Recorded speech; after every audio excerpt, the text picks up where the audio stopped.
Donc, dans le NFT, les tout début de la connaissance, c'est-à-dire pouvoir minter et comprendre. En fait, comprendre ce qui est compliqué et ce qui est simple, c'est déjà hyper important en fait de comprendre en fait que dans le monde du NFT, il y a des choses qui sont voilà qui sont simples, il y a des choses qui sont plus compliquées et du coup et un petit peu isoler ce qui est compliqué, de se dire bah voilà, je vais prendre du temps pour apprendre.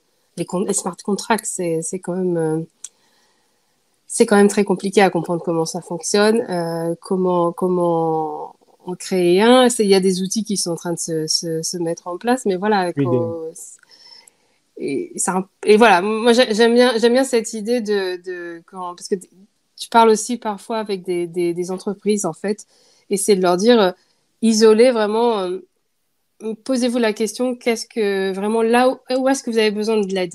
C'est pas juste dans les NFT, il y a une partie où vous allez avoir besoin d'aide, mais il y a une partie où vous pouvez avoir le contrôle dessus et le garder en interne et justement avoir ce pouvoir en fait dessus.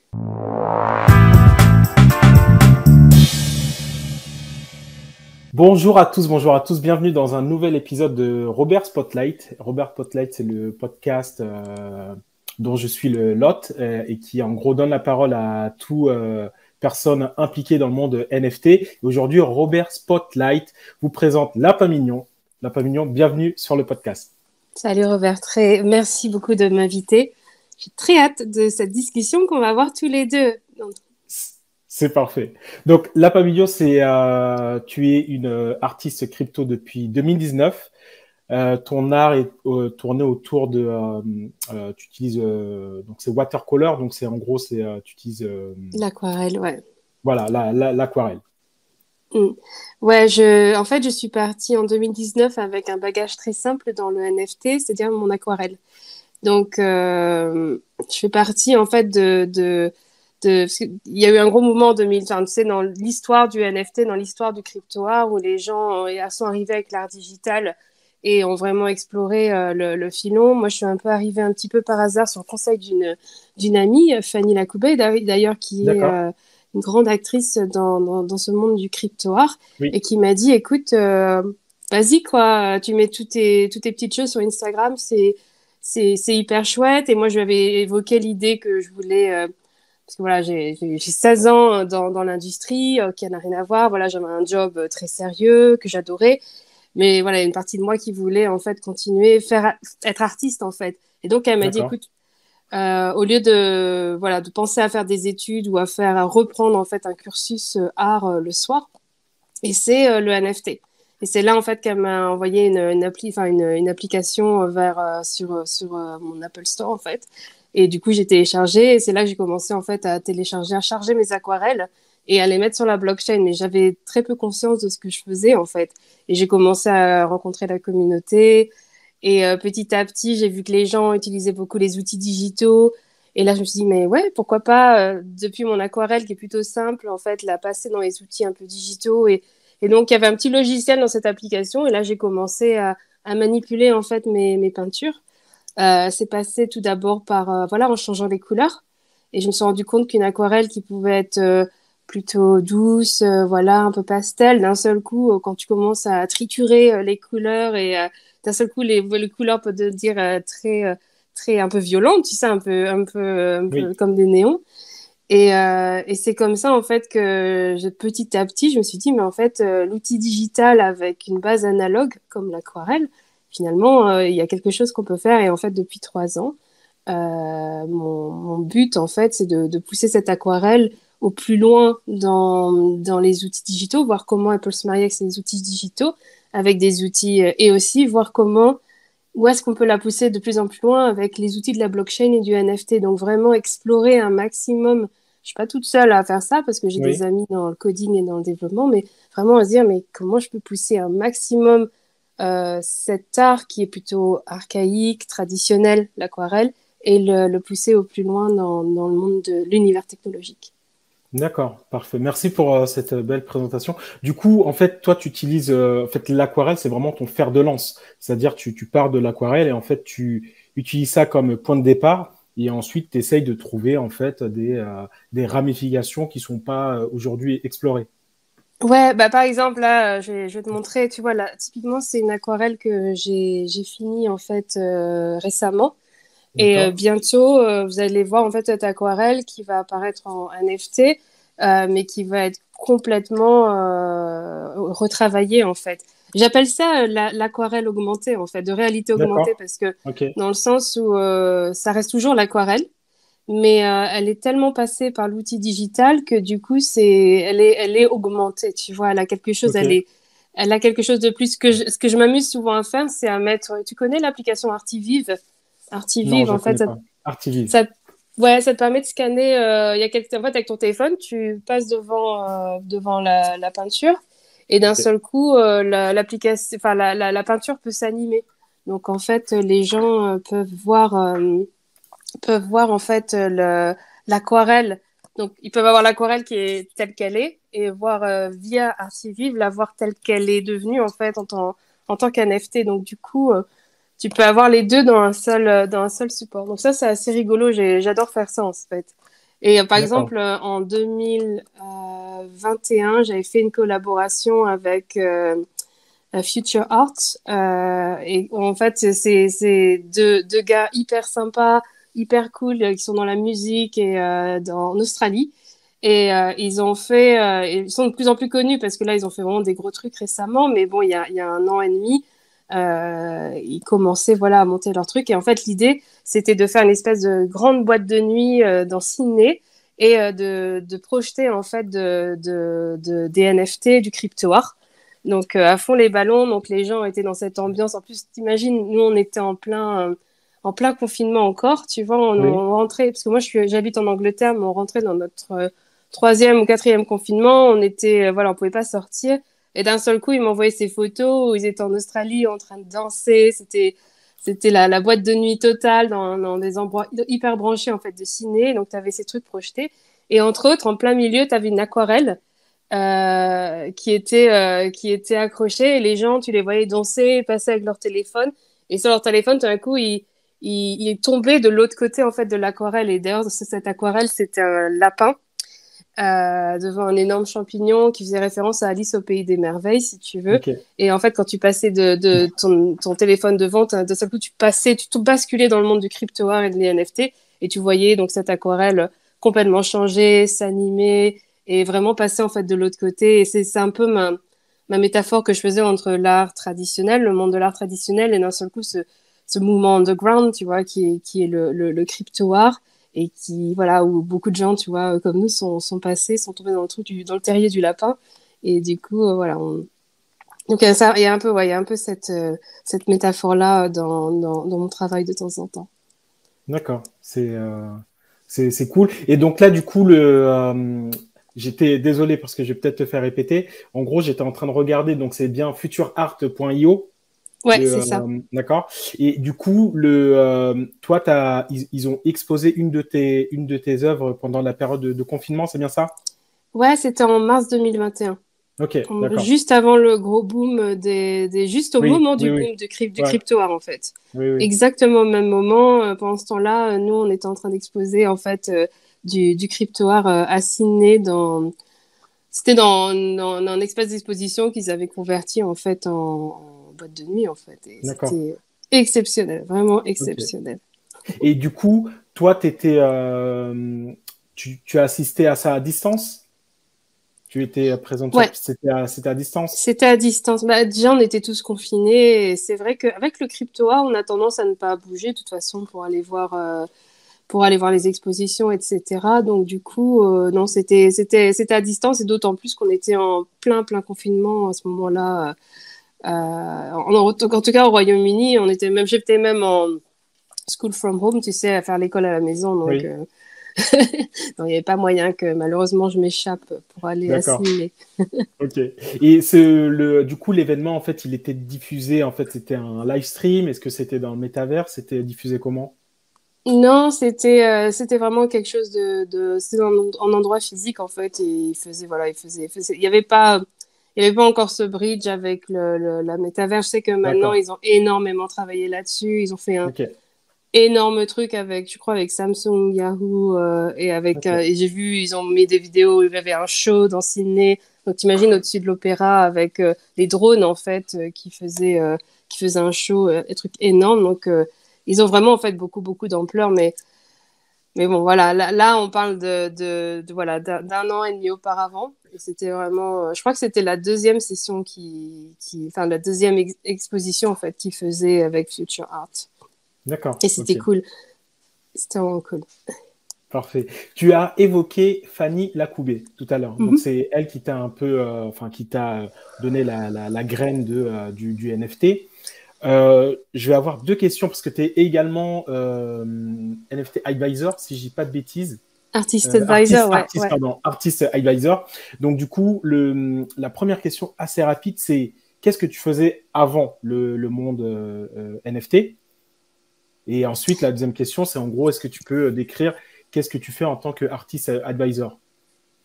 Alors, avant d'être dans la NFT et même pendant que j'étais dans la NFT, donc jusque septembre de l'année dernière, enfin, on peut même dire mars parce qu'en fait, je travaillais dans l'industrie. Donc, pendant 16 ans, j'étais dans l'industrie automobile, pour rien te cacher, D'accord? et un travail dans le marketing. Donc, il n'y avait rien à voir. Rien à voir. Mes études, en fait, il y a un moment, j'avais hésité quand, tu vois, j'étais ado, à partir soit dans l'art ou soit vers quelque chose de plus classique, tu vois, à partir dans les études commerce, marketing. Et comme il y avait un petit peu cette peur en moi de me dire, ouais, est-ce qu'on peut vivre de son art? Est-ce que, donc, du coup, j'ai pris, je me suis raisonnée et je me suis dit, bon, allez, hop, on part à l'université, on va faire les masters de marketing et tout ça. Donc, D'accord. on a parcouru un petit peu l'Europe en travaillant dans différentes filiales, etc. Et donc, pendant 16 ans, entre la République tchèque, la France, le Royaume-Uni, voilà, j'ai eu dans l'industrie plusieurs postes et hyper intéressants, hyper sympa. Mais en fait, le truc, c'est qu'il y a un moment, le NFT, tu sais, tu peux le faire sur le côté, mais c'est quand même hyper prenant. Faut Oui. gérer ta communauté. En fait, il y en a beaucoup qui rigolent, mais même quand tu es artiste, en fait, tu passes 10% du temps à faire vraiment créer voilà, à peindre, à faire tes dessins. Le reste, c'est beaucoup de management de tout, en fait, puisque vu qu'il n'y a plus ce middleman, en fait, on est vraiment obligé du coup de faire tout. Donc, ça me prenait vraiment beaucoup de temps. Et j'ai senti aussi que c'était peut-être le moment aussi, tu vois, avant qu'il y ait vraiment la grande vague du Web3 qui prennent vraiment de tout dans le marché du travail. Je me suis dit, est-ce que c'est pas le moment, en fait, de partir d'une en solo en tant qu'artiste et de pouvoir dégager un peu plus de temps et vraiment explorer un maximum le monde de la blockchain.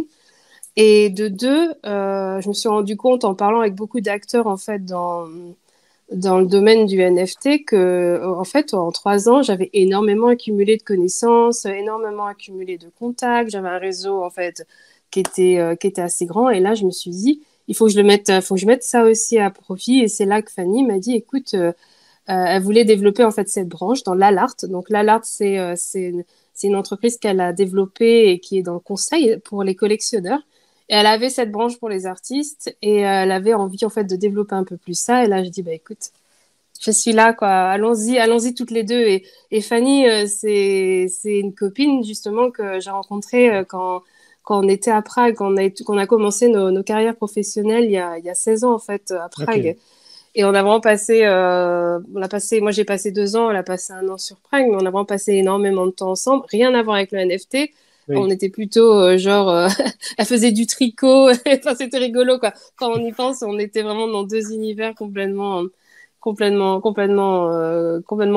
différents de ce qu'on fait aujourd'hui. Et on a toujours gardé un super contact toutes les deux. Enfin voilà, on est vraiment très potes en fait, voilà, depuis des années.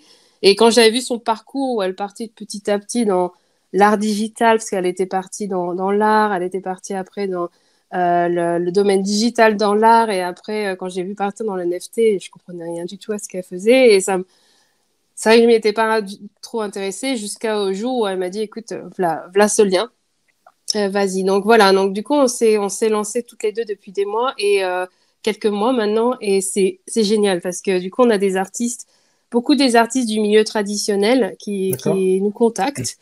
Et l'idée, c'est de leur expliquer. Donc, en fait, on a une approche très personnalisée. On regarde ce qu'ils font. c'est quoi leurs médias et quelle est l'opportunité qu'ils peuvent avoir dans le crypto art. Avec une vision hyper protectrice de qui ils sont et de qu'est-ce qu'ils font. Et après, avoir cette vision aussi très, très ouverte, tu vois, sur le monde de la blockchain. On n'est pas sponsorisé par aucune blockchain, on n'est pas Oui, oui, sponsorisé par je comprends. aucune marketplace. Et je pense que c'est de plus en plus rare aujourd'hui de trouver en fait des gens qui donnent des conseils sans qu'ils aient, tu vois, une espèce de bourse en fait sur le côté qui a été, voilà, sans être sponsorisé. Et je pense que notre force en fait est là d'être voilà, d'avoir nos propres opinions et d'échanger avec l'artiste, d'établir une stratégie avec eux D'accord? et de leur tenir la main, tu vois, de leur dire, bah écoutez, s'ils ont besoin, si vraiment l'aide c'est de mettre en place un crypto wallet et les mettre sur une marketplace, et ben on les aide, on les tient un peu par la main, tout en leur donnant les outils pour être autonomes. Donc la plupart du temps, pour nous, ça passe aussi par les introduire à la communauté. Parce que le D'accord. plus mieux ils seront introduits dans la communauté, le plus ils pourront poser des questions et Oui. voir un petit peu Et comment moins ça se se sentir passe. isolé. Exactement. D'accord. Et après, ça peut être aussi des artistes un peu plus établis, qui savent ce qu'ils veulent faire, qui ont déjà potassé le truc pendant un an, qui ont même déjà des crypto-artistes qu'ils aiment beaucoup. Et du coup, là, c'est vraiment de les aider, de développer leur stratégie avec eux et de... Enfin bref, c'est vraiment, vraiment, on est dans le quelque chose de très, très personnalisé. Et à chaque fois, chaque atelier qu'on a avec eux, on se dédie en fait à 100%, on garde des relations avec tous nos artistes. Et ce qui est cool aussi, c'est que Fanny aussi a ce cœur de collectionneuse. Donc elle Oui. sait aussi exactement ce que les collectionneurs veulent en Bon, fait. chercher. Ouais.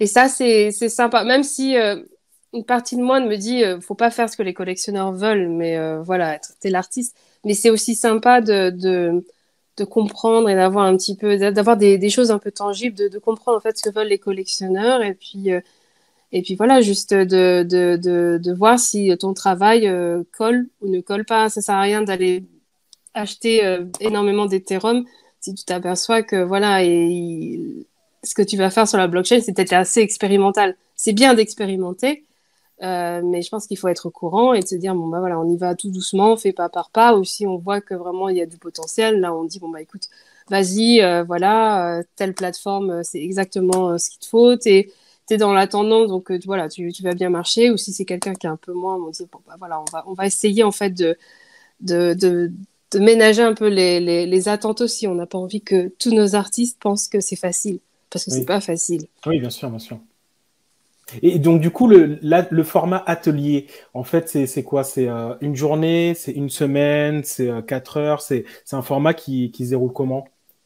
C'est assez condensé, donc il y a beaucoup de travail en amont. Donc on a un entretien préliminaire avec l'artiste où on regarde, voilà, on regarde son travail, on regarde où il en est aussi dans la connaissance du crypto art, D'accord? quelles sont ses attentes. Et donc après, nous, on va travailler pendant 2 semaines en fait en amont sur vraiment pour avoir en fait quelque chose qui cible exactement ce que la personne a envie de connaître, de comprendre. Et on va mettre aussi en place une stratégie ensemble. D'accord. Après, l'atelier en lui-même fait 1 heure et demie. Et en fait, pendant 1 heure et demie, on passe en revue donc tous les items. Et après, on dit, bah voilà, les next steps, voilà, là, tu as 4, 5 ou une dizaine de next steps. Tu les mets en place. On est disponible par email ou par téléphone. Et si tu veux, même dans 2 semaines, et c'est ce que je fais souvent avec les artistes, c'est 1 ou 2 semaines après, c'est juste de faire un follow-up et de s'apercevoir, bah, en fait, ils ont tout compris. Ou s'il y a deux, trois choses où ils ont un petit doute, par exemple, la plupart du temps, c'est sur les prix, quel prix je mets, et c'est vrai que c'est une question qui est un peu compliquée. Donc, dans ces cas-là, on va les guider, même s'il n'y a pas D'accord. de réponse magique. Oui. Mais voilà, ou s'ils ont besoin, voilà, juste un top-up, en fait, de dire, bon, bah, mais ça se passe, voilà, ça se passe souvent comme ça, et on a voilà, des artistes qui commencent, en fait, à arriver sur la blockchain, et ça, c'est génial. Et moi, ce que je trouve génial, c'est de les voir, en fait, en visio, et les voir, en fait, comprendre, tu vois, la mécanique du crypto et un peu tomber dans le terrier du lapin, parce que d'un seul coup, il y en a pour beaucoup, ils comprennent en fait cette logique et ils disent, ah, mais ouais, en fait, ça, tout prend son sens, quoi. Et la Oui. plupart du temps, ils viennent là parce que ils se sont dit, voilà, il y a un aspect financier qui est assez Oui, bien sympa, sûr. Ouais, voilà. Et d'un j'entends. seul coup, en fait, ils comprennent qu'il y a plus que ça, en fait. T'as la protection, une espèce de protection de ton travail par la blockchain, en tout cas une protection numérique, en fait, Oui. par la blockchain. Et puis, il y a cette communauté, en fait, qui est assez forte. Et voilà. Puis, il y a des artistes qui, je pense, vont se révéler aussi différemment grâce au crypto art, en fait. Donc, ça, c'est Oui, cool. ça donne énormément d'options. Et puis, il y a effectivement l'aspect protection, il y a la provenance également. Donc, on peut tracer en fait chaque token. Euh, juste une petite question. Quand tu parlais du prix, parce que je pense que ça peut intéresser si dans l'audience, en fait, il y a des personnes qui sont des crypto-artistes, tu parlais de l'aide au niveau du prix. Qu'est-ce que tu peux donner comme conseil un peu, on va dire, générique? C'est quel type de conseil que tu peux donner sur l'aspect prix? Ouais, il y a pas de règle d'or pour le prix. C'est toujours assez compliqué. Après, moi j'ai ma casquette un peu marketing, donc souvent l'idée c'est aussi de leur dire, écoutez, regardez ce que font les artistes un peu similaires autour de vous. D'accord? Donc c'est surtout quand on a besoin de dire, bah voilà, on a les NFT, mais on a besoin de vendre assez rapidement. Donc dans ces cas-là, on s'aligne, on s'aligne un petit peu avec ce que font les gens autour. Moi j'ai toujours en fait en tête aussi, c'est pas une donne rarement un prix, mais c'est de se dire que faites attention au premier prix que vous allez mettre parce que c'est plus facile de, surtout vis-à-vis des collectionneurs, de monter les prix au fur et à mesure qu'on avance dans sa carrière dans le crypto art, plutôt que d'arriver très haut et petit à petit s'apercevoir que c'est peut-être trop cher. Donc, tu as des collectionneurs qui finissent par l'acheter et en fait baisser les prix. Et en fait, il n'y a pas de règle d'or, mais encore, si on parle de cote tu sais, d'un artiste, bah, faut faire attention, en fait, à ce genre de choses-là, même si c'est pas interdit, même si chaque NFT ou crypto art, si tu veux, est différent. Donc, c'est pas quelque chose que tu peux peser ou c'est pas quelque chose que tu peux dire, j'ai posé un peu plus dessus, donc ça vaut plus. Enfin, c'est compliqué, mais voilà, je pense qu'il y a beaucoup d'observations, comme je disais, un peu de benchmark, donc d'observation de quel genre de prix se pratique autour de nous et beaucoup ouais, de bon sens, en fait, de respect, en fait, du collectionneur, parce que le collectionneur devient c'est nos meilleurs amis, en fait, dans le monde du crypto art. C'est des gens qu'on côtoie tous les jours, c'est des gens qui sont là pour nous supporter, qu'on nous supporte dans notre création artistique, dans nos projets. Et, euh, et on n'a pas envie de les décevoir. Donc, je pense qu'il faut vraiment réfléchir, peut-être partir un peu plus bas, voir ce que ça donne, et au fur et à mesure qu'on voit que voilà les choses partent, voilà de vendre un peu plus cher. La grande difficulté qu'on a et que moi j'ai en tant qu'artiste, c'est la fluctuation de l'Ethereum, et je Oui. pense qu'on est en plein dedans. Oui. Comment tu le Moi, gères ça? écoute, j'ai toujours gardé mes prix en Ethereum les Ok. mêmes en fait. Donc j'ai commencé à vendre mon premier NFT, je l'ai vendu si tu veux autour de 0,7 et pour moi c'est mon prix de base en fait Ok. dans mes NFT. Donc même à un moment quand l'Ethereum était extrêmement cher et du coup ça faisait des prix qui étaient plus élevés, et ben je préférais en fait garder ce prix-là quitte à ce que ça se vende un peu soit un peu plus lent en Moins. fait à se vendre D'accord. mais d'avoir cette cohérence parce que dans ma tête, mon NFT a un prix en Ethereum et Oui. il est pas en dollars. Pas en Et je fiat. pense Ouais. que ma majorité des collectionneurs, ils ont un porte-monnaie qui est en Ethereum et je pense que ce porte-monnaie-là, il est très rarement en fait changé, enfin comparé avec les US dollars ou avec des Oui. pounds ou des euros. Donc j'ai envie de garder en fait, mais il y a pas de formule magique encore une fois. Et je sais que Pac, l'artiste, avait fait exactement au moment où l'Ethereum était en train de monter à fond et que tous les artistes justement étaient en train de baisser leur prix en Ethereum. Pac avait fait ce tweet en disant mais un prix en Ethereum, c'est un prix en Ethereum. C'est pas parce que la valeur augmente que votre valeur en fait à vous augmente. C'est pas parce que l'Ether diminue que votre valeur en tant qu'artiste diminue. Donc l'Ethereum c'est l'Ethereum et pensez en tant que monnaie tu vois un 10 cents si tu veux. Oui. Un Ouais. Ethereum c'est un Ethereum point barre. Et voilà, c'est vrai que du coup voilà. Je pense mais est-ce que je peux me le permettre parce que ça fait longtemps que je suis dans l'espace, c'est peut-être aussi une autre question. J'imagine que si j'étais arrivée comme beaucoup d'artistes au moment où l'Ethereum était à $4000, peut-être que j'aurais pas osé mettre ce prix de 0,7, si tu veux, me dire, moi, je vais peut-être pas vendre quelque chose à 3500 $, tu vois ce que je veux dire? Oui, Donc, je pense que mon prix aussi raconte cette histoire aussi d'être dans d'accord. l'espace depuis longtemps. C'est pas une question facile, Robert. Là, c'est pas une question facile, mais c'est une question qui, je pense que en fait, la majorité des personnes que vous accompagnez vous posent. C'est en Tout le gros, il temps. y a toutes les questions autour de OK, comment ça marche, c'est quoi MetaMask, etc. C'est quoi un site frais? J'imagine qu'il y a toute cette partie-là, mais il y a aussi la partie en fait, OK, aujourd'hui, comment je price en fait mon token? Est-ce que je fais du un pour un? Est-ce que je fais une collection avec plusieurs donc j'imagine que c'est ces types de questions qui reviennent et le question de prix, c'est pour ça que j'ai plongé dessus. C'est parce que celle-là, en fait, j'imagine que c'est une question récurrente. C'est une question récurrente et on n'a jamais et on n'oserait jamais donner une réponse en fait. Il y a pas de, Oui, mais on peut guider. On peut guider. C'est vrai que voilà, on montre, on dit bah voilà tel et tel artiste un peu similaire et donc commencer à tel prix. C'est une bonne idée et c'est là que la casquette de Fanny en tant que collectionneuse va dire moi vraiment à ce prix-là voilà moi je pourrais acheter. Si vous allez un petit peu plus haut, ça va être compliqué. Vous avez pas tu vois vous avez pas oui. Ah, c'est la, intéressant. la communauté derrière ou alors, tu vois, moi je vous connais, mais est-ce que les autres personnes aussi vont vous reconnaître en tant qu'artiste? Voilà, c'est plein de choses. Mais voilà, c'est toutes Mais tu sais, en plus, ça dépend aussi dans quel... je sais que c'est une question qui peut se débattre aussi, mais selon sur lesquelles plateformes aussi tu publies, Oui, ou sur laquelle blockchain aussi. oui, oui, Si bien tu sûr. décides d'aller sur un Tezos, si tu décides d'aller sur l'Ethereum, ou si tu es déjà un artiste super rare, ou si tu es sur OpenSea. Donc tout ça, en fait, tout ça, Ça influe, bien sûr, parce que c'est une question ça de se marché au travaille, ouais. final. C'est une question de marché. Exactement. Et C'est quelle marque aussi, enfin, marque. J'aime pas trop dire la marque, mais ton nom artistique aussi, ton nom identité, ouais. d'artiste, en fait, quel impact il a. Et ça se construit.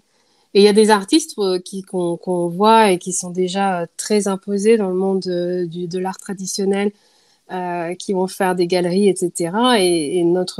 On passe un grand moment avec eux, la plupart du temps, à leur dire, attention, malgré que vous ayez énormément un bagage Oui, d'art classique avec voilà les tampons, tu sais, les médailles, tu sais, genre vous avez passé tous les examens, les galeries, les curateurs, vous oui, partez de zéro, en fait. oui. Vous repartez de zéro, malheureusement. Enfin, malheureusement et heureusement, parce que c'est ce qui fait la beauté, en fait, du monde du crypto-art. Mais c'est vrai que la plupart du temps, bah, faut tout recréer. Puis en plus, ils sont tous sur Instagram. Alors, c'est assez rigolo parce qu'on s'aperçoit que ils sont prêts, la plupart du temps, à créer leur wallet, à faire leurs applications sur les plateformes, à apprendre sur la blockchain. Mais dès que tu leur Oui. dis, ouais, mais là, va falloir communiquer sur Twitter. Là, j'ai l'impression que c'est le step de trop, en fait. Là, Oh c'est, non, non, j'ai réussi. Tu sais, la plupart du temps, ils ont énormément de followers. Ça fait des années qu'ils ont oui, je, créé je leur repars pas de communauté. zéro. C'est ça. Et là, tu les vois. Et là, on est désolé, mais ouais, c'est Twitter, malheureusement. Et donc voilà. Donc, C'est ça, ouais. c'est assez rigolo, en fait. Ce step de Twitter qui est un peu le step de trop. Et ce que je comprends, parce que, en fait, c'est là où il y a tout le travail, en fait, à faire. Tout le travail de gérer sa communauté. Voilà. On hésite aussi à parler de Discord, mais à chaque fois on dit aussi il y a Discord, mais ça on en parlera un peu plus tard. Ouais. Mais du coup parce que tu évoquais que en fait, lorsque vous accompagnez les artistes, ensuite vous les présentez à la communauté. Cette communauté, elle vit où aujourd'hui? Notre communauté elle est sur Twitter, mais elle est partout en fait, hein. Euh, elle, ça dépend beaucoup des artistes. On a pas mal d'artistes francophones, donc qui est des francophones ou des artistes même français. Donc là, on essaie de les introduire au groupe, tu vois, d'artistes. Il y a une bulle en fait à Paris avec pas mal de crypto-artistes, de galeristes et voilà qui sont hyper actifs. Et du coup, on essaie de faire le pont aussi avec eux et de dire regardez vous. Après, là, par exemple, je travaille avec une artiste en Roumanie et, euh, et elle, bah, je viens juste de la mettre en contact avec une résidence en fait d'art qui est en train de se monter. Je peux pas en dire trop parce que Oui, ça va être annoncé bientôt, mais voilà, la mettre pas de en problème. relation en fait avec cette résidence d'art et d'artistes et en fait de crypto-artistes. Et du coup, de la propulser. Donc, voilà, on essaie toujours un petit peu de les introduire autant qu'on peut, en fait, avec la partie, voilà, du crypto-art, avec toute cette communauté du crypto-art qui est là. Parce qu'au final, tout le monde est là pour s'entraider et c'est ça qui est magique dans le crypto-art, en fait, c'est de pouvoir envoyer, surtout sur Twitter, envoyer un message et dire, bah, écoute, voilà, j'adore ce que tu fais. On peut faire un catch-up ensemble, quoi. Bon, faut prouver qu'on n'est pas un scammer, mais Oui. Mais du coup, sur Twitter, vous avez créé, parce que tu sais, il y a une nouvelle fonction là sur Twitter où tu peux avoir une communauté. Tu peux te créer une communauté. Du coup, les personnes, vous intégrez comment? Vous leur dites, en fait, il faut suivre tel compte, il faut s'ajouter dans telle communauté, je vais te rajouter dans tel groupe Twitter. Comment ça se passe concrètement non, pour non, eux? non, c'est très simple. C'est juste de faire un petit message Twitter, tu vois, à tout le monde. Et bah, écoutez, voilà, il y a tel artiste vient de rejoindre le crypto art. D'accord. Ok. Je vous conseille de la suivre ou de le suivre, tu vois. Parce Ok. que on n'a pas besoin de créer cette communauté autour de Twitter. On a déjà, en fait, autour de nous, dans Twitter et dans nos followers, en fait, une communauté hyper engagée, en fait. J'ai compris. Autour de nous. Donc non, il y a pas, c'est quelque chose d'hyper organique. Mais de toute façon, le crypto art est hyper organique. Et en Ouais. fait, c'est juste l'idée, voilà, de dire, bah écoutez, voilà, c'est pas grand-chose, hein, c'est pas l'aide qu'on facture, mais c'est toujours le petit truc qui permet à un artiste, tu vois, on lui donne par exemple une liste de personnes à suivre, tu vois, sur Twitter. Et donc, sur Twitter, quand tu commences à faire ça, tu commences après à interagir avec les gens et tout. Et donc, tu commences à grossir en fait tes nombres de followers. Mais dans le crypto art, c'est pas juste des followers. Dans le crypto art, c'est vraiment une communauté en fait qui est derrière toi et enfin, moi, je la trouve incroyable. Euh, des fois, tu sais, la plupart du temps, j'arrive avec une question, voilà, je suis bloquée là-dessus parce que faut pas se leurrer, le crypto art c'est compliqué Oui. dans beaucoup d'aspects. Et donc tu poses une question et les gens en fait ils te répondent ou ils t'envoient un DM, un message, tu vois, en personnel juste après. Donc c'est rare quand tu restes bloqué en fait sur quelque chose parce qu'on est tous là en fait pour s'entraider. Et c'est vraiment ça pour les nouvelles personnes qui arrivent dans le crypto art, c'est vraiment la force en fait, parce qu'ils sont obligés au tout début de passer par nous parce qu'ils savent vraiment pas vers qui se tourner, mais une fois qu'ils sont formés, une fois qu'ils ont compris ce qu'ils voulaient faire, une fois qu'ils ont leur objectif, tu vois, mis en place et qu'ils savent où ils veulent aller en fait, pouvoir après s'appuyer sur la communauté qui peut les aider en fait à ticker en fait tous ces objectifs et bah du coup d'un seul coup ils ont plus besoin de nous et c'est ça qui est notre force en fait, c'est de donner les outils à quiconque pour avoir de la connaissance parce que la connaissance dans le NFT c'est ce qui te rend puissant en fait, c'est vraiment ce qui te rend indépendant et donc du coup d'avoir cette indépendance et de plus avoir besoin de nous, tu vois. Et du coup que peut-être dans 6 mois en fait ces gens-là ou dans un an ce seront les gens qui vont aider d'autres artistes, tu vois, à Oui. venir Et ainsi de dans la suite. blockchain. Et parce que dans le crypto art et surtout dans l'NFT, tu as quand même beaucoup d'opportunistes quand même qui arrivent et surtout dans le Comme monde de tout, l'entreprise. oui, comme Et surtout partout, dans le hein. monde de l'entreprise, on dit, écoutez, vous inquiétez pas, je vais le faire pour vous, quoi. Oh, minter des NFT, c'est très compliqué. Écoutez, on est là, on est vraiment là. Et moi, j'ai fait une vidéo qui est assez rigolote pour montrer en fait à tous les nouveaux arrivants. Genre dire, c'est vrai que mettre en ligne un NFT, c'est compliqué. Et là, j'ai une vidéo d'1 minute où on me voit en fait faire mettre en ligne un NFT. Je dis, voilà, vraiment, vous voulez payer une agence pour faire ça? La grande valeur ajoutée, ça va être vraiment pour vous de comprendre vraiment qu'est-ce qu'il en est, voir que tout le côté technique, finalement, il y a une grande partie qui est assez simple dans la gestion de tous les jours qui est assez simple. Et après, la grande valeur ajoutée, c'est votre stratégie. Donc, on réfléchit ensemble, si vous voulez, à la stratégie, on met quelque chose en place, mais ne soyez pas dépendant d'un autre prestataire de service ou de quelqu'un en fait pour minter les NFT qui va prendre une commission en plus entre deux. Oui, Alors que voilà, regardez, je l'ai fait en 1 minute Et c'est tellement simple. Donc voilà, la connaissance dans le NFT, c'est pouvoir être indépendant et avoir et avoir son propre pouvoir. Oui. Mais là, au final, c'est si on enlève NFT, en fait, ton message, en fait, il est vrai, quoi. La connaissance, c'est ce qui t'amène à l'indépendance. Ouais. Et c'est d'autant plus vrai dans le NFT que c'est simple, en fait. C'est vraiment, une fois que tu as enlevé cette barrière cette barrière de langage et technologique qui est juste le wallet, en fait, mettre en place un wallet, en fait, le reste, en fait, techniquement, reste assez simple, même si il faut comprendre ce qu'on est en train de faire. Il faut comprendre que quand on Oui. mint, c'est quelque chose qui va rester sur la blockchain. Mais ça, c'est pour ça ce que je dis, c'est là c'est le côté simple. Maintenant, rentrons dans le croustillant, dans tout ce comment marche une blockchain, comment marche un contrat, comment. Mais voilà, oublions le fait que si vraiment on veut juste s'arrêter à minter quelque chose, vous pouvez le faire dès cet après-midi, tac tac tac, créez votre wallet, c'est bon, c'est fait quoi. Et ouais, la connaissance, donc dans le NFT, les tout début de la connaissance, c'est-à-dire pouvoir minter et comprendre.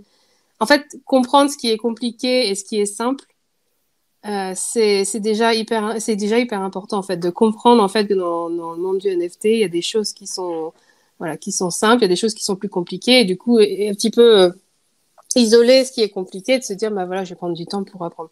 Les smart contracts, c'est quand même très compliqué à comprendre comment ça fonctionne, comment en créer un. Il y a des outils qui sont en train de se mettre en place, mais voilà. Oui, Et voilà, moi j'aime bien cette idée parce que tu parles aussi parfois avec des entreprises en fait, et c'est de leur dire isoler vraiment, posez-vous la question, qu'est-ce que vraiment où est-ce que vous avez besoin de l'aide?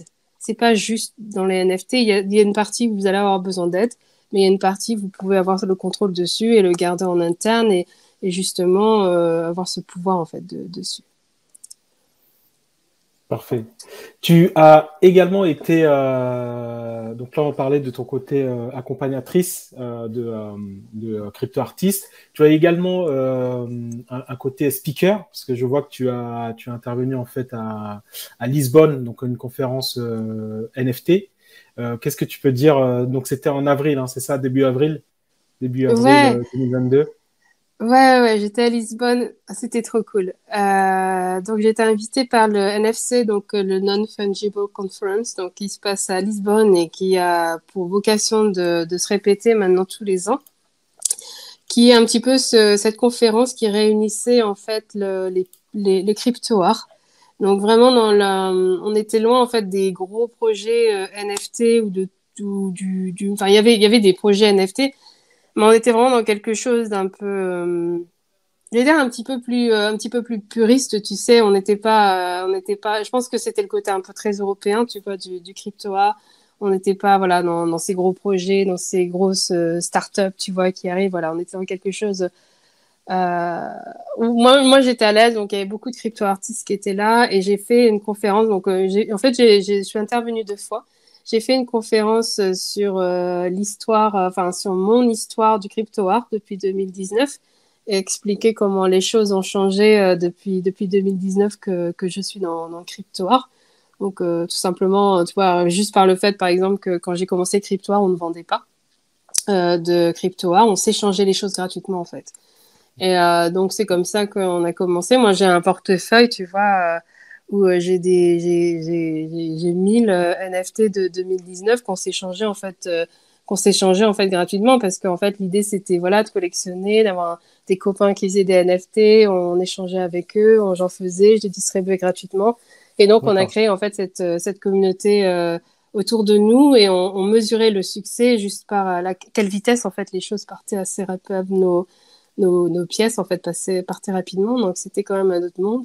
Et 2020, c'est l'année où j'ai vendu pour la première fois. Donc quand j'entends beaucoup d'artistes qui disent oh là là, je suis venue dans les NFT, ça fait 2 semaines que j'ai mis en ligne, ça va pas marcher. J'ai mis quasiment 1 an et demi quand même à vendre mon NFT et je me mettais pas la pression parce que pour moi ouais. J'avais pas cette pression. Et en fait, même entre 2000, fin 2019 et début 2020, bah, j'avais perdu un petit peu parce que du coup, la plateforme sur laquelle je mettais mes NFT n'existait plus. Mais D'accord? les NFT étaient sur la blockchain, donc ils Oui. existaient toujours sur OpenSea. Et en fait, fallait que je retrouve ma seed phrase, fallait que je retrouve. Et en fait, j'avais pas trop la motivation, je comprenais pas comment ça allait marcher. Donc pendant quelques mois, j'étais incapable de rouvrir un wallet. Enfin, tu vois, tout ce que je suis en train d'expliquer aux artistes Oui. aujourd'hui, je l'ai appris en fait vraiment difficilement moi-même, tu vois, parce que j'étais toute seule. Il n'y avait pas de tuto hein, sur YouTube, tu vois, pour ouvrir un MetaMask et faire tes NFT. Donc, il fallait que je fasse tout toute seule. Heureusement, il y a les gens de la communauté qui m'ont aidé, qui m'ont envoyé des liens, qui m'ont machin, parce que voilà, parce que moi, j'ai rien à voir avec la crypto, j'ai rien à voir avec tout ce qui est technologique. Tu vois, j'arrivais encore une fois avec mes aquarelles, donc autant dire que je partais de très, très, très, très loin. Et voilà, donc j'ai mis quelques mois et en fait, il y a un de mes potes de la communauté qui m'a dit, mais ce qui est en train de se passer, c'est incroyable, tu te rappelles, on faisait tout gratuitement. Et ben là, on commence à vendre. Et là, j'ai dit, bah écoute, je vais essayer, quoi. Je vais voir. Il me dit, non, mais tu vas tout y aller. Et je mets le truc en ligne. Et 2 heures après, mon premier NFT a été vendu. Et là, je me dis, il y a un truc, enfin, tu sais, tu comprends pas d'un seul coup, tu faisais les choses, tu vois, pour toi pour les autres, et d'un seul coup, tu commences à vendre, et là, tu as un déclic qui se passe et qui dit, mais est-ce qu'en fait, il n'y a pas quelque chose qui est en train de se changer? Et là, en 2020, c'est là qu'on a commencé, tu vois, à vendre de plus en plus, que les prix commençaient un peu à flamber, que les gens commencent à s'intéresser aux NFT. Et puis, mars 2021, Beeple, et là, c'est le raz-de-marée des célébrités qui veulent tous être les premiers Oui. et donc là, on a vu, dès que tu mettais en ligne un NFT, les gens achetaient parce que c'était un NFT. Enfin, Oui. Oui. ils en Oui. avaient presque rien à carrer. Donc il y a même un moment où j'avais été presque un peu vexée, tu vois, parce que je mettais un truc en ligne et ça partait. Et du coup, j'avais cette idée d'aller vers le collectionneur et de dire, bah voilà. Et là, les gens me répondaient même pas. Et en fait, je m'apercevais que c'était juste parce que c'était un NFT. Et d'un seul coup, j'étais presque un peu vexée, même si je me disais, mais bon, tant pis, j'ai vendu, ça va me permettre de pouvoir collectionner un peu plus, ou voilà. Mais j'étais presque il y a un moment, en fait, c'était un peu de la folie, quoi. Et puis, il est arrivé, en fait, 2022, et pour moi, 2022, c'est un peu ce passage du crypto art, et j'ai envie, un petit peu, comme je dis, un peu de déborder dans le domaine de l'art. Donc voilà, donc vraiment de pouvoir. Et donc là, par exemple, dernièrement, j'étais dans une galerie, à la galerie Vossen, qui était à Paris, et où j'ai exposé un NFT grâce à Albertine Meunier, et ça, franchement, c'était tip top. Et on a fait un article dans Télérama, donc qui parlait de lapin mignon. On a eu des articles dans plusieurs presses, tu vois, spécialisés dans l'art et la culture. Et là, tu dis, ah, il y a quelque chose qui se passe, tu vois. D'un seul coup, j'arrive un petit peu à m'extraire, pas m'extraire du crypto-art, mais en fait faire que, ok, le crypto-art, on est dans notre truc, mais maintenant que mon combat aussi, c'est de faire reconnaître le crypto-art comme de l'art, en fait. Et À c'est part là entière, où, oui. c'est là que voilà, on commence petit à petit. Et il y a certes quelques nouvelles qui vont arriver et je peux pas en dire non plus, mais voilà, qui vont montrer en fait que bah, petit à petit, je pense qu'on va y arriver. Et avec Lapin Mignon, voilà, c'est aussi il y a des petites victoires en fait qui arrivent et ça me fait vraiment vraiment plaisir et ça rassure un peu. Tu vois, la personne que j'étais qui il y a des années, tu vois, quand j'avais 18 ans et que j'ai fait ce choix où je dis là, est-ce que je dois partir dans l'art ou voilà, partir dans un domaine plus classique. Et en fait, je m'aperçois que j'ai envie tu vois, de revenir vers cette personne, tu vois, qui a 18 ans et dire, écoute, peu importe le choix que tu vas faire, tu vas y arriver. Et j'ai l'impression un petit peu que c'est un peu ce rappel, en fait, du destin que si tu as vraiment en fait ça en toi, bah, que un jour ou l'autre, de toute façon, ça te rattrape. Et je pense que ce côté artiste et voilà, cette envie de créer et en fait, a toujours été là. Et le fait d'avoir cette plateforme et cette audience dans le crypto art, d'un seul coup, ça a été la révélation. Et maintenant, voilà, c'est voilà, de jumper de cette base-là et d'en faire vraiment, voilà, de faire que le crypto art soit de l'art. Et la deuxième conférence, enfin le deuxième talk que j'avais fait pour NFC, C'était avec Ledger pour Ok. comment on fait pour éviter les scams ou comment on fait pour se protéger en tant qu'artiste pour éviter les scams. C'est vrai que moi, je reçois énormément de messages par jour. D'ailleurs, j'ai failli effacer le tien juste comme ça parce que tu vois, typiquement, euh, typiquement les demandes, tu vois, qu'on a pour dire, bah tiens, je voudrais faire une interview ou tiens, je voudrais faire une collaboration ou tiens, et t'as un lien, tu sais, t'as pas envie de Oui, ok. cliquer dessus. Oui, bien sûr, c'est logique. Et en fait, ce qui s'est passé, donc du coup, on développe en fait des façons en fait de checker les comptes Twitter, de checker les interactions, etc. Mais bon, les scammers deviennent de plus en plus Oui. intelligents et Il s'adaptent en s'adapte. fait Il malheureusement. s'adapte. Voilà. Je pense, il C'est un s'adapte. peu comme des virus, tu sais. Ils disent, ah oui, ok, ça marche pas, on va essayer une autre façon. Et donc du coup, voilà, c'était de ce talk, c'était de donner, voilà, la boîte, notre boîte à outils, tu vois, de comment on fait pour éviter de se faire scammer. Et encore une fois, malheureusement, il n'y a pas de règles d'or, mais il y a des règles d'hygiène en fait à faire attention. Et du coup, c'est ça qu'on avait débattu pendant ce talk avec Ledger. Ah, c'est top parce que pour moi, c'est enfin l'aspect sécurité, c'est un des gros freins de mon point de vue de l'adoption en fait dans le monde NFT. Parce que tu sais, dans les gros tics, dans les gros titres, tu peux lire, tu sais, arnaque, donc tu as tous les trucs autour de c'est pas bon pour la planète, mais tu as aussi tous les gros titres autour de un tel s'est fait voler, tel truc, il a perdu, etc. Donc pour moi, l'aspect sécurité, donc déjà c'est négatif pour l'adoption et de deux en fait c'est nocif en fait pour l'écosystème en tant que tel. Donc du coup c'est cool que tu aies pu faire ce talk. Et si tu peux donner quelques tips, j'ai fait en fait j'ai fait une interview vendredi dernier sur ce sujet. Mais si tu peux donner quelques tips par rapport au talk que tu as donné avec Ledger, ça ne peut que faire du bien aux personnes qui vont voir cette interview. Ouais, déjà une mise en perspective que j'aime bien faire, c'est qu'il faut se rappeler que le monde du crypto est un monde qui est très dans l'ingénierie, très basé dans le monde du computering et tout ça, et en fait dans un public un petit peu averti. Donc on avait à la base, tu sais, dans le monde du crypto, c'est un public averti avec les scams, les hackers, et d'ailleurs il y a pas mal, il y a une partie de cette audience en fait qui se croisent en fait avec les hackers, pas les scammers, hein, mais les hackers. Et il y a ce côté en fait, cette culture en fait de voilà je dis pas de hack, ça fait pas partie, mais voilà, il y a cette culture, faut faire attention. Simplement, le NFT est arrivé, le crypto art, et là on a visé en fait l'adoption de masse et ça aide aussi les cryptos en fait à être adoptés. Donc c'est un peu, on parle un peu de cheval de Troie, pas dans l'aspect négatif, mais dans le fait que voilà, grâce en fait à ça, les gens comprennent en fait les bénéfices des blockchains. Et là, d'un seul coup, tu as une population justement qui n'est pas avertie. Donc typiquement moi, qui arrive avec mes aquarelles et qui se dit ah c'est cool, seed phrase, je sais pas trop ce que c'est, ok je vais le noter. Bon j'ai eu la chance à l'époque, je l'avais noté sur un papier parce que je savais pas trop quoi en faire. Mais voilà, voilà, du coup, tu as tous ces trucs-là, ça t'arrive en pleine tête, t'es vite débordé, t'as des attaques des moments de tes palpitations, quoi. Et t'as tout ça qui arrive. Et donc, d'un seul coup, on arrive, on commence à vendre ses NFT, à collectionner ses NFT. Et clairement, on est un peu fleur bleue. Tu sais, quand tu arrives dans le monde des NFT, ça a l'air tout beau, tout joli.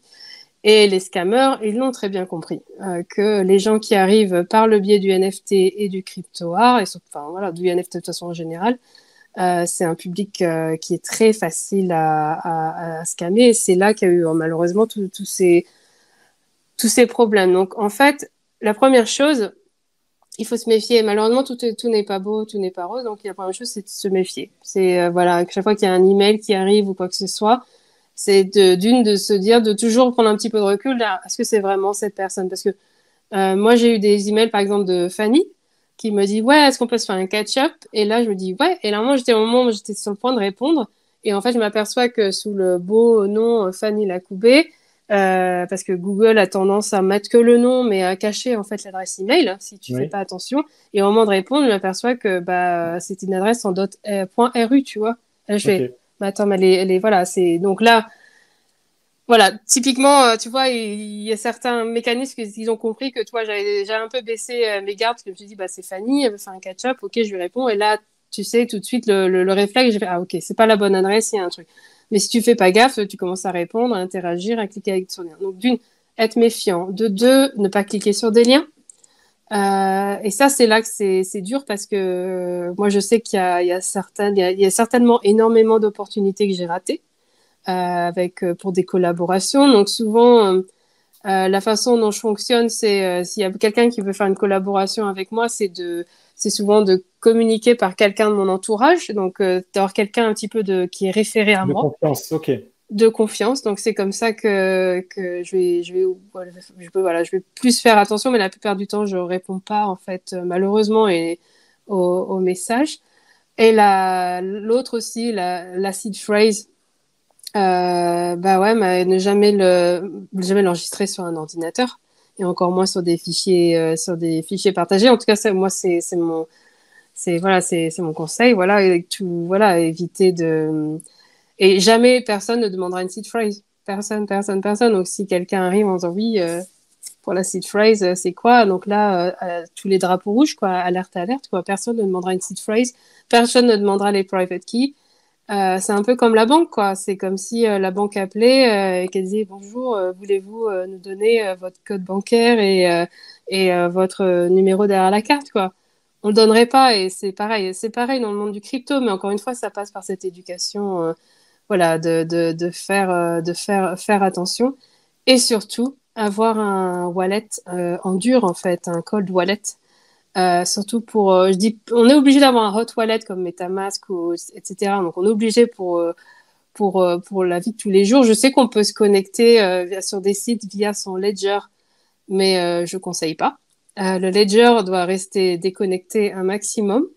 Donc Ledger ou n'importe quel cold wallet, ne pas la connecter à des sites, faire toutes les transactions avec un MetaMask.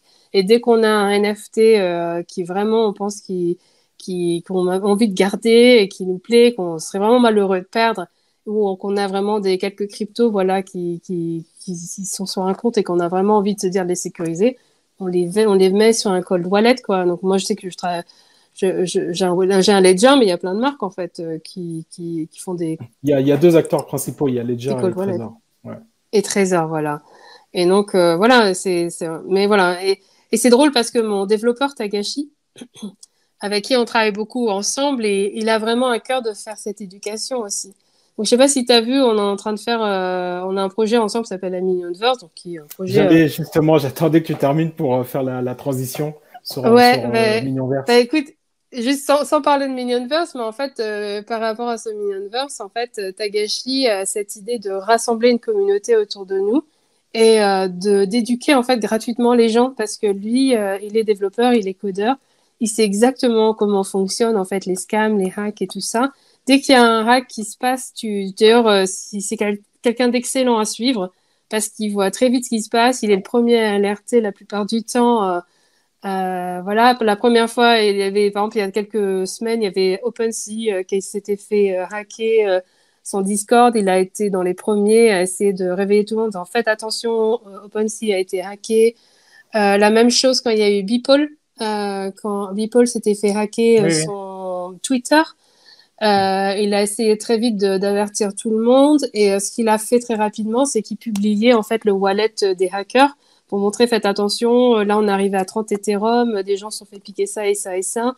Voilà, donc il a été très très rapidement en fait sur le devant de l'action.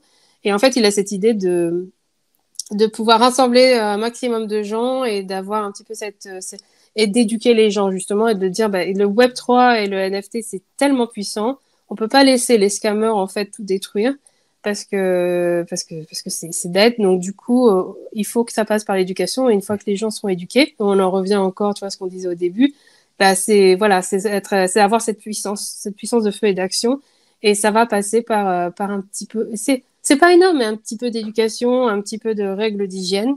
Et là, Oui, mais après, on peut c'est aller compliqué, c'est tranquillement. compliqué. C'est compliqué parce que en fait, c'est pas tant que en gros le contenu éducatif est compliqué à faire, c'est que ça demande à la personne en face, en fait, d'intégrer les concepts et vraiment de les appliquer. Parce qu'en fait, moi, j'ai un background informatique et donc je travaillais dans la sécurité. Et la sécurité, c'est toujours vu comme un frein. C'est toujours vu, tu sais, par exemple, pour donner un petit exemple, c'est le code Wi-Fi. Ah, pourquoi il y a un code Ah, ce serait mieux si je pouvais tout de suite me connecter. Parce qu'en fait, la sécurité, c'est toujours vu comme un frein.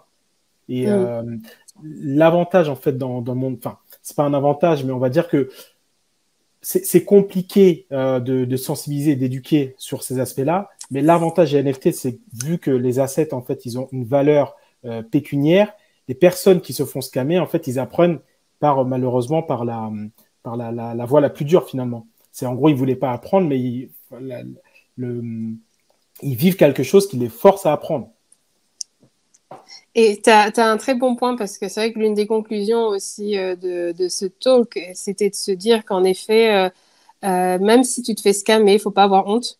Il faut en parler à la communauté et je pense que justement plus on partagera et plus les gens font attention et moins les scammers en fait pourront avoir en fait Utiliser ce biais-là. Utiliser ce biais-là. et- Mais en fait, ce qui est compliqué, c'est parce que quand tu parles d'hygiène, en fait, c'est des bonnes pratiques. Mm. C'est des bonnes pratiques. C'est au final, on parle de bonnes pratiques. Donc après, il y a des cas bien spécifiques. Donc quand on les revoit, on peut se dire, ok, ben ça j'ai compris. Ok, donc je fais pas attention. Mais ce qui va se passer, c'est au plus les personnes vont être éduquées, au plus les scammers vont arriver avec soit des scénarios qui seront plus poussés, ou soit en fait une approche qui est moins, en gros, j'essaye de toucher tout le monde et je vais seulement sur des sortes de gros poissons. Ouais, et en même temps, quand ils pensent, une fois que tout le monde aura compris que bah, on clique pas sur des liens. Enfin, imagine, tout le monde, plus personne ne clique, enfin, tu cliques sur des liens en tout cas que tu fais pas attention. Donc, tu cliques plus sur les liens, que tu donnes plus tes seed phrases ou tes passwords et que tu protèges tes assets principaux sur une clé qui est complètement déconnectée.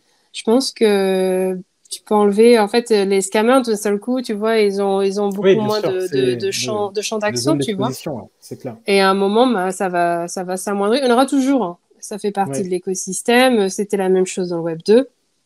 Donc voilà, ça existera toujours et il y a toujours un petit peu un côté un peu sombre en fait dans chaque chose.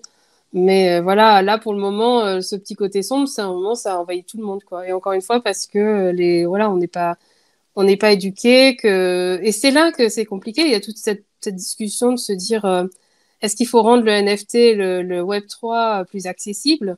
Parce que voilà, il y a plein de développeurs qui développent des choses avec où tu n'as plus l'impression d'aller sur un wallet, tu peux aller directement payer Ok, en d'accord. USD, mais en arrière-plan, en fait, c'est des USD Oui, qui se oui, oui. transforment en... Et en fait, tu te dis, mais est-ce que c'est vraiment la bonne chose? Est-ce qu'il faut mâcher le travail aux gens? Et c'est vraiment là aujourd'hui on se trouve à cette fourche en fait. Est-ce qu'il faut mâcher le travail aux gens? Mais dans ces cas-là, plus tu vas mâcher et plus tu vas centraliser, c'est-à-dire que tu vas Oui. être obligé, il va falloir quelqu'un en fait, un espèce de Google en fait qui va mâcher le travail aux gens. Il va dire ah c'est facile, ne vous inquiétez pas, je vais tout faire pour vous et je vais vous sécuriser, ne vous inquiétez pas. Donc là tu vas recréer en fait un web 2.5 si tu veux avec un espèce d'énorme mania qui sera là et qui va tout mâcher pour tout le monde et que ou est-ce que on n'est pas au moment où il faut se dire, écoutez, on est arrivé à ce moment. Si tout le monde avait pas ce niveau d'éducation, qui est pas très compliqué à avoir entre nous, et ben dans ces cas-là, c'est pas compliqué, mais il va falloir toujours, tu vois, il y a toujours un refresh, tu vois, à faire dans son. Et ben dans ces cas-là, on aura vraiment quelque chose d'hyper décentralisé. Les gens vont savoir où trouver les informations, vont pouvoir comprendre en fait, voilà, se retrouver en fait, avoir son destin, si tu veux, son destin digital un peu en main. Et ça, c'est passionnant. Là, on en est aujourd'hui. En fait, c'est fantastique. Ça fait un peu peur parce que tu te dis, bah, voilà, dans quelle direction on va? Et clairement, moi, il y a une direction qui me convient le plus, qui est plus dans celle de l'éducation et dans quelque chose de plus, voilà, qui, qui, qui sublime, en fait, la Web3 et le NFT et la décentralisation. Mais voilà, on en est là et je pense que si on arrive à éduquer, et ben le Web3 aura gagné. Mais voilà, c'est Moi, c'est je pas la pense mince affaire. que oui, je pense que les deux mondes, ils vont cohabiter. J'imagine en fait qu'il y a des utilisateurs dans le monde qui vont être plus favorables à OK, bah, en fait, j'ai un intermédiaire en fait qui me gère. Moi, j'ai pas envie de me prendre la tête. En fait, c'est Web3 en back-end, mais en fait, pour moi, ça change rien. Et il y aura le monde qui va vraiment, en gros, s'immiscer dans toutes les ramifications qu'impose le Web3. Donc, en gros, le côté décentralisé, que, en gros, si tu es propriétaire de tout ce que tu possèdes, que c'est à toi d'assurer ta propre sécurité, etc. Donc, je pense que les deux mondes, ils vont cohabiter. Et même si on prend l'aspect pur Web3 sans parler d'un acteur type Google en mode Web3, euh, il y a quand même cet aspect de centralisation. Parce que, par exemple, quand tu regardes OpenSea, aujourd'hui, en fait, c'est en termes de marketplace, donc sur Ethereum, j'ai pas les chiffres en tête, mais en gros, en termes de volume, OpenSea sont clairement numéro un. Et en fait, on peut les voir comme une sorte de centralisation. Qu'est-ce qu'est-ce que, Ouais, qu'est-ce que tu penses de cette partie-là, toi? ouais, t'as raison. Mais d'ailleurs, c'est assez drôle parce que t'as deux mouvements qui sont apparus. Donc, t'as eu ce Web3, t'as eu ces plateformes, quoi. Et donc trader au tout début, t'avais qu'une ou deux plateformes. Donc, Oui, c'est vrai que quand t'étais artiste, t'étais obligé de passer par ces plateformes parce qu'en fait, elles te facilitaient. En fait, ce sont tes facilitateurs, hein. Tu peux créer des NFT sans passer par eux, mais ils disent, bah voilà, nous, on a notre contrat qui est fait, qui est flexible. Tu peux créer ton contrat. En gros, ils copient-collent leur contrat et ils le mettent à ton nom. En gros, quand tu crées ton profil, c'est ça. Donc, en fait, il y a eu ça. Donc, du coup, il y a une multiplication aussi, du coup, des plateformes et ça continue à se multiplier. Aujourd'hui, je ne sais même pas combien il y a de plateformes, mais c'est énorme. Et là, ce qui est en train de se passer, c'est que les gens ont compris que, ah bah oui, mais si j'avais mon propre contrat, bah, peut-être que ça me coûterait moins cher, je pourrais diminuer mes coûts de minting. Je pourrais aussi mettre en place un système de royalties aussi qui suivent, peu importe où les collectionneurs s'échangent les NFT sur n'importe quelle plateforme. Je peux l'intégrer à l'intérieur de mon contrat, donc je sais que les royalties vont suivre.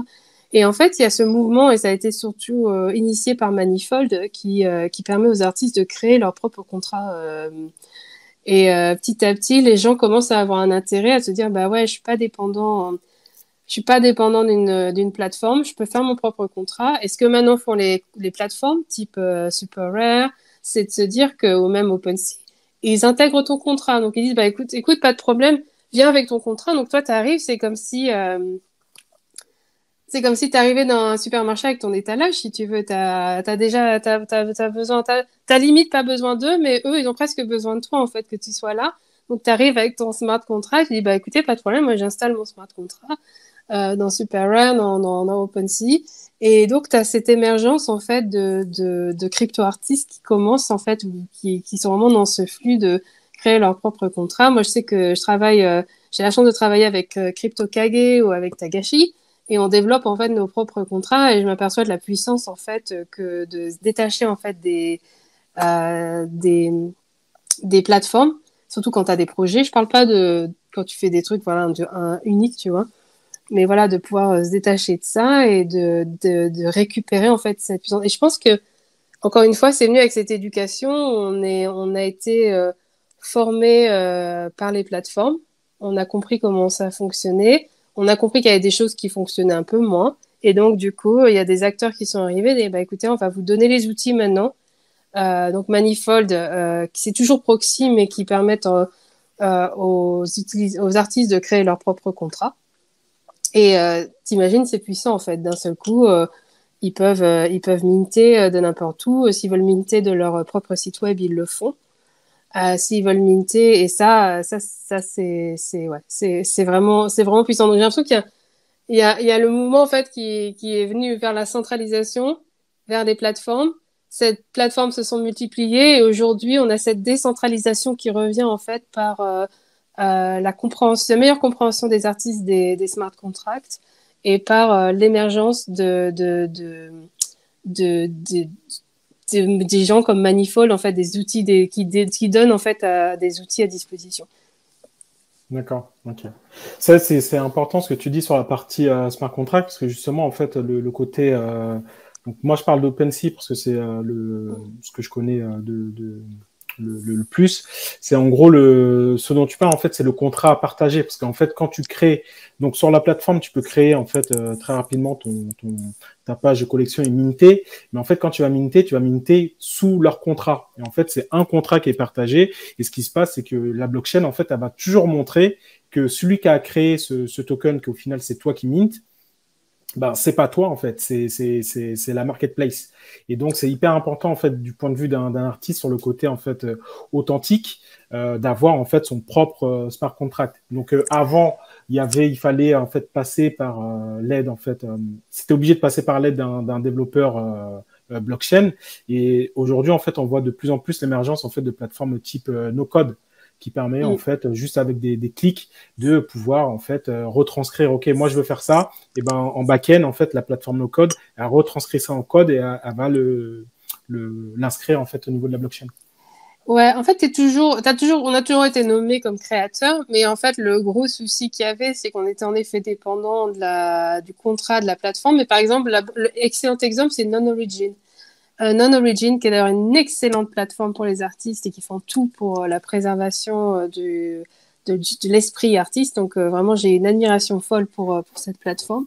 Et Non-Origin, en fait, il y a des royalties en fait qui sont dans le smart contract. Donc ils disent voilà, si ton collectionneur vend à un autre collectionneur, je crois qu'il y a 10%. Donc moi, je reçois 10% si mon collectionneur vend à un autre collectionneur. Le souci, c'est que ce smart contract, il marche donc si mon collectionneur vend sur Non-Origin, Ok. ça venait directement. Mais par contre, si mon collectionneur vendait sur OpenSea sa pièce de Non-Origin, les royalties arrivaient non plus chez moi, mais comme tu le disais, chez Non-Origin. Et donc, il y avait vraiment une énorme perte au feu, en fait. Donc, il y avait beaucoup de royalties qu'on s'est rendu compte que, bah, on pensait que, tu vois, tout Oui, oui, c'était oui. donné, quoi. Et d'un seul coup, on s'est rendu compte, en fait, en regardant les données, maintenant, bah, il y a plein de choses qui s'échangent sur OpenSea, sur Haribo. Enfin, dès que tu es sur la blockchain, partout, quoi. Et donc, au Non-Origin, pour leur défense, ont fait un énorme travail et maintenant, ils sont en train de splitter tout ce qu'ils reçoivent en fait des autres plateformes et ils resplitent, ils font un travail manuel, hein, ils resplitent manuellement entre artistes. Donc en fait, quand tu Ça te doit être logs, chronophage. c'est énorme, mais ils l'ont vraiment fait par intégrité, tu vois. Ils se sont dit c'est pas juste, c'est vrai, ça fait des années que c'est comme ça, c'est pas juste. Donc voilà. Donc du coup, on a eu la chance, tu vois, un jour de se loguer et en fait régulièrement, bah t'as en fait des royalties qui tombent sur leur, mais toutes les plateformes ne le font pas et c'est pour ça qu'il y a beaucoup de gens qui se sont dit bah ouais il y a une énorme perte. Donc et c'est là que cette réflexion est arrivée des artistes, il faut faire notre propre smart contract. Et c'est comme ça que c'est arrivé. Et maintenant, ils s'aperçoivent, enfin, les gens s'aperçoivent que il y a tellement de choses que tu peux gérer dans ton smart contract, c'est hyper puissant. Et les artistes, en fait, deviennent, tu vois, ils sortent de leurs médias d'un seul coup pour devenir, en fait, ces ingénieurs. Et c'est pour ça, c'est bien, parce que, du coup, encore une fois, on parle d'éducation et d'avoir cet effet d'avoir cette puissance de feu d'action. Mais d'un côté, bah, tu passes encore moins en moins de temps, en fait, du coup, à créer Oui, ton art. Donc, et c'est une des petites contraintes qu'il faut se mettre en place, qu'il faut comprendre quand on parle du crypto-art et du crypto-artiste. C'est que le crypto-artiste, c'est un peu l'homme orchestre, tu sais. On fait vraiment tout. Et là, aujourd'hui, on nous pousse à vraiment comprendre de plus en plus ces smart contracts. Et donc, à faire ces smart contracts, c'est cool. Mais voilà, c'est aussi, il y a du temps, voilà, dedans. Toujours le d'accord, pour et nickel. contre. Nickel, merci. C'est super important ce que tu dis là, que en gros l'artiste finalement, en gros, il est comme un chef d'orchestre et donc il doit tout maîtriser et ensuite avoir un challenge pour balancer en fait le temps qu'il alloue en fait à toutes ces parties-là. Je te prends donc là on a 7 minutes, on dépasse de 7 minutes. Est-ce que T'inquiète. tu veux parler un peu plus de Mignonverse? Parce que j'ai pas eu le temps de te poser là, enfin d'introduire en fait Ouais. ton projet Alors, actuel. Minionverse, c'est un projet entre moi et Tagashi. Et c'est parti, en fait, d'une discussion qu'on avait eue en décembre dernier avec Tagashi, où je venais de finir, en fait, une expérience. J'avais fait, en fait, mon idée, comme je t'ai dit, c'est de pousser les aquarelles dans un monde technologique qu'elles n'ont jamais connu. Donc, ça passait par, voilà, je te dis, par la manipulation digitale, etc. Et en fait, en septembre dernier, avec CryptoKage, on avait fait cette expérimentation. On avait créé en fait un projet NFT basé d'aquarelle. Donc, en fait, j'avais créé des layers, tu sais, des couches d'aquarelle. Oui, Et donc, quand les gens venaient minter, du coup, ça a créé en fait un mignon. Donc, ces mignons, c'est mes petits personnages avec des gros yeux qu'on voit sur ma photo de d'accord. profil. Mais voilà, ça crée des personnages mignons avec une coiffure différente, un corps différent. Enfin, tout était différent. Et donc, on avait vendu, je sais pas, à peu près 250, je crois. Et donc, c'était parti comme ça, mais c'était sur la plateforme Polygon. C'était vraiment pour tester, tu vois, Ok. tester qu'est-ce qui pouvait se passer. Et donc, j'en ai parlé avec Tagashi. On avait pas mal chatté, en fait, depuis un an ensemble. Et puis, un jour, on s'est appelé et il m'a dit, tu sais que tu pourras aller plus loin encore avec tes aquarelles. Et j'ai fait, mais écoute, si tu as du temps, écoute, allons-y, parce que moi, j'ai des idées. Et il m'a dit, bah, écoute, dis-moi, parce qu'il a dit, moi j'adore. En fait, il adorait l'univers Lapin Mignon. Et moi, j'avais vraiment envie de pousser très loin. Et lui, il est un extrêmement bon codeur et développeur. Et du coup, je lui ai dit, voilà, j'aimerais faire en fait des aquarelles, créer en fait des aquarelles génératives, mais qui limite me survivront. Tu sais, il y a le projet de Matt Kane qui s'appelle Gazer. Et le projet de Matt Kane, donc c'est pas des aquarelles, mais là on est dans l'art digital. Et en fait, c'était un art génératif qui était créé, je crois, sous Artblock. Et en fait, ça a créé en fait des layers avec, ça ressemble à comme quelque chose avec des fils. C'est assez abstrait. Et en fait, c'est en forme de planète. Et en fait, c'est lié à la rotation de la Lune autour de la Terre. Donc à D'accord. chaque fois qu'en fait tu retournes en fait sur un Matt Kane sur le geyser de Matt Kane, l'image elle change. Et en fait elle va changer, elle devrait en fait changer à vie parce qu'elle est liée en fait sur la variable de la Lune. Donc je trouvais ça assez romantique, tu sais, assez fantastique et je me suis dit mais imaginons une aquarelle qui vive comme ça, tu sais, où il y a ces variables en fait qui vivent et là et dans la dimension d'un projet en fait NFT. Et c'est là qu'on a commencé à parler de qu'est-ce qu'on pourrait faire. Et là, j'ai toujours eu cette inspiration un petit peu au Petit Prince. Et en fait, j'ai imaginé un univers, tu sais, avec cette planète du Petit Prince.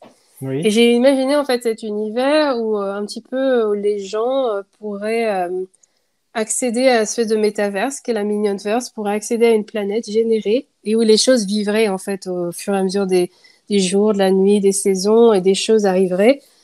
Et en fait, cette histoire voilà, d'avoir son petit univers et de pouvoir faire interagir aussi ces planètes entre les différentes planètes, différents univers, et d'avoir aussi des mignons, en fait, tous ces petits personnages qui voyageraient d'une planète à une autre. Donc, en fait, d'avoir un petit peu ces planètes qui vivent, ces petits extraterrestres qui arrivent, enfin, extraterrestres, c'est mignons, petits personnages qui arrivent, qui regardent, puis qui repartent, tu vois, ces coccinelles qui arrivent et qui repartent. Donc, voilà, d'avoir cette vie qui est sur ces petites planètes.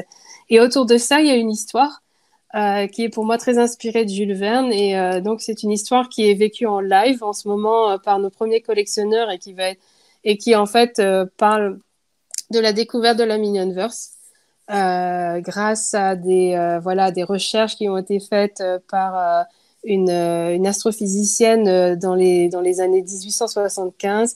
Et donc, on retrouve en fait un paquet de documents de l'ère victorienne.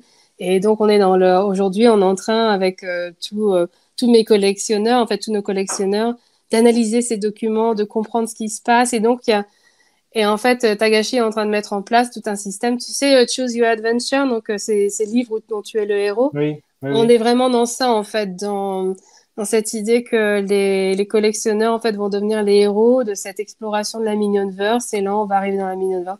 Bref, il y a toute une histoire, donc, entre Jules Verne et donc, on pousse vraiment ces aquarelles dans une autre dimension. C'est un projet qui va prendre des années et qui va être sous forme de DAO. Et en fait, d'avoir ces petites aquarelles, cette histoire et tous ces collectionneurs qui font partie de, d'une histoire aussi fantastique que la découverte en fait de ces univers.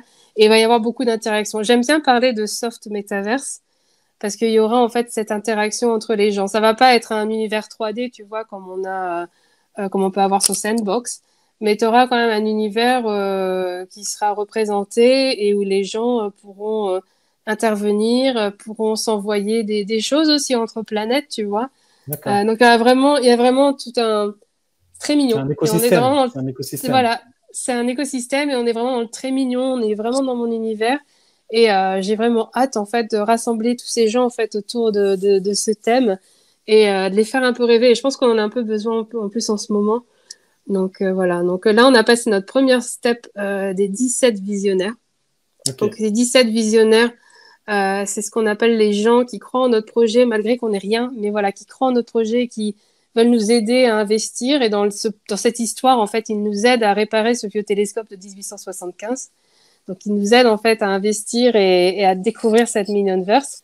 Donc là, on a soulevé ces 17 visionnaires, c'est bon. On va les recevoir demain dans un monde virtuel d'ailleurs, donc très hâte aussi de les rencontrer. Et d'ici juillet, voire août, on attend de voir ce que le marché va donner. On devrait publier, mettre à disposition 777 jeunesses. Donc ça va être ces mondes genèse de Minionverse et à terme, arriver à 7777, un univers de 7777 planètes en fait. Voilà, cet écosystème en fait voilà, où les gens pourront se retrouver, vivre et vivre l'art et vivre l'histoire. Voilà, un gros projet. Merci en tous les cas pour les. Non, non, non, du tout. C'est très clair. Donc en gros, il y a une partie plus ou moins audit, donc c'est les visionnaires qui vous aident en fait à construire en fait ce monde-là. Ensuite, il y a 700, donc 777 tokens qui seront mis en vente. 7777, ça c'est quelle partie ça Ça, c'est la partie finale. C'est quand on va arriver à la finition du Minionverse. C'est la même chose que la genèse à 777, mais il y aura d'autres traits. Elle sera un petit peu différente. Donc, voilà. D'accord. On est dans l'expansion, si tu veux. On verra. Ouais. En fait, on a envie de créer un petit écosystème à 777 et voir comment ça fonctionne. On ne veut pas se mettre la pression, en fait. Oui. Et voir comment ça fonctionne. Et après, voilà. Et encore une fois, c'est un projet où on en a pour quelques années et on va embaucher une team en fait tout autour en fait de ça avec des gens qui ont la même vision que nous. Mais voilà, petit à petit, en fait, voilà, on est en train de tout construire. Et c'est fantastique parce que c'est le meilleur moment. Tu peux pas imaginer comment c'est le meilleur moment en fait où tout se calme un petit peu. Et d'un seul coup, on a le temps de se poser, on a le temps de réfléchir. On a ces collectionneurs qui sont derrière nous, qui ont été fantastiques jusque-là, qui ont quand même à un moment où c'était vraiment tout était au plus bas, qui ont cru en nous et qui nous ont fait l'honneur en fait de croire en fait un projet qui n'existe pas mais qui ont eu cette confiance en nous. Et pour moi, c'est la plus belle des choses. Tu sais, quand tu es là depuis 3 ans et d'un seul coup, tu as des gens qui disent bah oui, je crois en toi, j'investis, j'ai quasiment rien. Et ils vont avoir des choses, hein. Il y a des airdrops qui arrivent et des choses fantastiques qui vont arriver vers eux. Et voilà, on est hyper reconnaissant avec Tagashi vers ces 17 visionnaires. Mais voilà, c'est te dire que la plus belle des choses qu'ils pouvaient nous faire, c'est nous faire confiance et malgré tout ce qui se passe. Et là vraiment, je pense que c'est ma petite mesure du succès, mais c'est quelque chose qui m'a beaucoup touchée. C'est cool. Sur ce, on va terminer l'épisode du jour. Donc, c'était Robert Spotlight Lapin Mignon. Donc, Lapin Mignon, speakeress, accompagnatrice, donc advisor NFT, crypto artiste et donc qui vient de présenter aussi son projet Minionverse. Donc, qui fait énormément de choses, qui est impliqué dans le monde Web3 depuis 3 ans maintenant, donc depuis 2019. Donc, j'espère que cet épisode vous a plu, vous plaira. En tous les cas, moi, j'ai passé un très bon moment avec toi. Merci pour cet échange et pour toutes les informations que tu as pu partager. Donc, un grand plaisir. C'est génial. Nickel. Et petite dernière question. Donc, ça, c'est un petit rituel que j'ai. Pour toi, Lapin Mignon, c'est quoi un NFT? Dernière question. Un NFT, c'est tout bonnement la technologie qui est derrière un digital asset et qui permet de justifier en fait ce qui permet de justifier tout ce qui est justifiable, le créateur, le collectionneur, quand ça a été créé, etc. Donc c'est juste un certificat d'authenticité pour tous les assets numériques, digitaux, pardon. Mais le crypto-art, c'est beaucoup plus. C'est tout pour moi. Merci pour ton temps. Je termine le live dans 3, 2, 1. Je le coupe.